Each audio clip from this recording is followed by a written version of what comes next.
in right after this starts playing. Alright. So, tonight, your pain is your platform. This is going to be real short, real quick, like less than 10 minutes. But I feel like someone out there really needs this. Because now more than ever, I feel like our world is full of pain and full of suffering. And people don't know how to use it, or they don't know how to let go of it, or they don't know how to trust when they're hurting. They don't think that you can experience pain and be trusting in someone at the same time. They think it's a choice that you have to make. Well, I either have to be hurting or I have to be trusting. And that they don't go together. Well, they do go together, and if you're going to experience any relief, they have to go together. A verse that has always stuck with me, I was actually looking through my journal. I love to journal. I love to write things down when I'm in prayer or a spiritual mindset or just in church.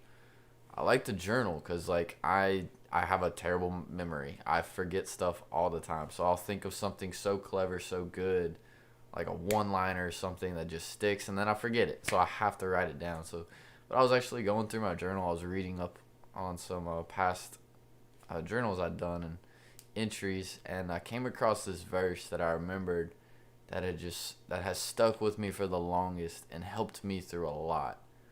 And it's 2 Corinthians 12:10. When you've done everything you can do,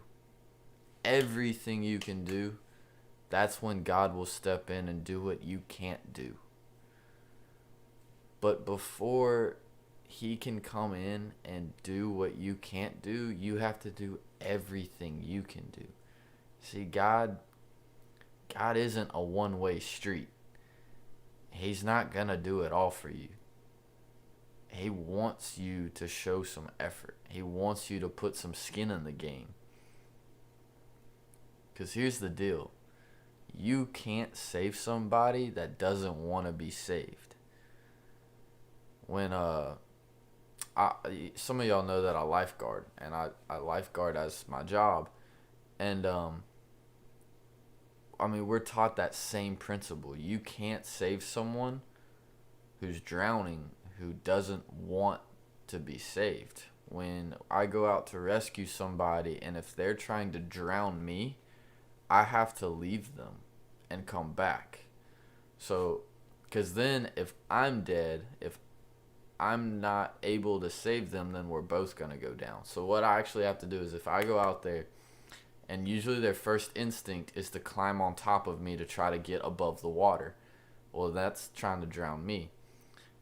So if they're not understanding that I'm there to save them, that I'm there to help, what I actually have to do is I have to dive down into the water and swim away and leave them. Because then I'm not there for them to try to drown anymore. And then I have to come back.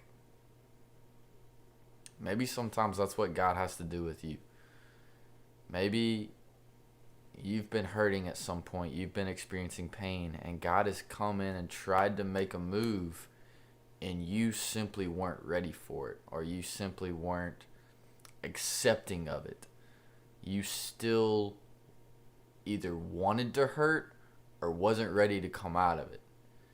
And God had to take a step back and say, okay, and walk away for a sec. And maybe it took that, or it's going to take that moment of him walking away for a second for you to realize what you really want. That you don't want to stay there. That you don't want to keep hurting. But sometimes it takes a moment of God walking away for you to realize that you don't want to stay there. Because that's a lie of the enemy, that he will convince you that you deserve this, that you need to be there, that you need to keep taking this. And it couldn't be any further from the truth. And here's something else that you need to understand. The pain you're experiencing today is going to be your treasure tomorrow. It's going to be your weapon tomorrow. It's going to be your tool tomorrow. And God is never going to sacrifice your calling for your comfort. He's not going to make things easy for you and sacrifice the bigger plan he has for you. He's not going to cut corners with you. And yeah, that's going to involve some pain. But guess what that pain brings? It brings growth. And without the pain, you're not going to get the growth. The pain you feel is serving a purpose. There's a purpose for it. No pain is meaningless. There's a reason for it. And all pain has an end. Your pain will have a purpose, and it will have an end. One day, it will end. And the worst lie that you can believe is that the heaven above and God and the angels don't see that and aren't rooting you on, because what they can see that maybe you can't is you're almost there. Your pain may end tomorrow. It may be tomorrow that you wake up and the pain is finally gone and the suffering is finally ended. Keep pushing for tomorrow. Keep striving for tomorrow. Keep trusting in Him that tomorrow is going to come. Because what's going to end up happening is your testimony, your story, your suffering, your pain, it's going to become your greatest weapon. It's going to become your sword that you're going to wield.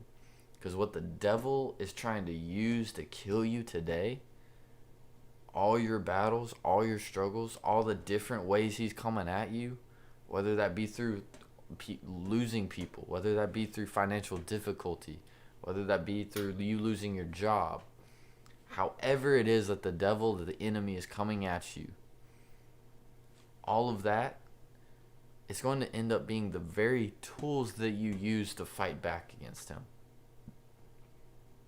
I'll get vulnerable with you for a sec.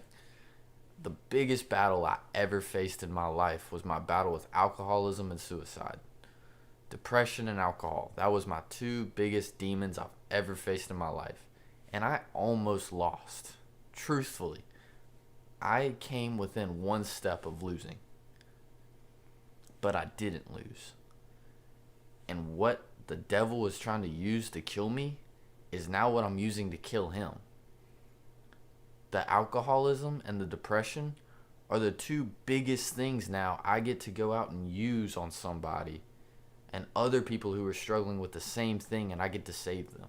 And I get to tell them a story of how I came out of it, of how I beat it, and how I'm using that now to save others and save them. And that can be you. Put a name to it. Call the name of the demon you're battling out. What is it? Is it lust? Is it depression? Is it alcoholism? Is it drugs? Is it addiction? Put a name to it. Because when you put a name to it, you can start fighting it directly. You can start calling it out by name and saying, I'm going to beat you. You're not stronger than me or my God. And yes, you might have won the battle for today. You might have put me down today. But you've already lost the war. And that was planned. The whole war was lost for you before you ever came after me. You've got to stop looking at your battles as losses, as downers of just stop looking at your battles as negatives. I know it's easy to do. It's easy to fall into. I did it. I get it. But when you look at them later, you're going to realize that they're weapons. Start viewing them as the weapons that they really are. Because that dagger that the devil keeps stabbing you with is going to turn into a sword when it's in your hand.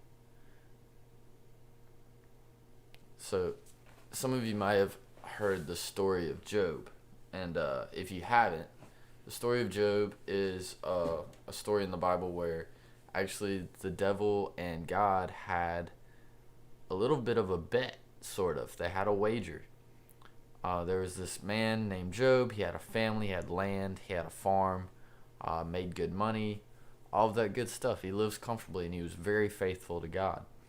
Well, the devil told God that Job was only loyal to him because God had blessed him, and if God removed everything materialistic from Job's life, then Job would no longer be loyal to God, that he would hate God.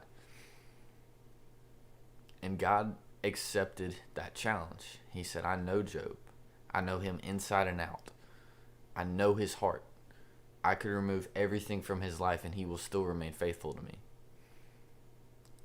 And so that's what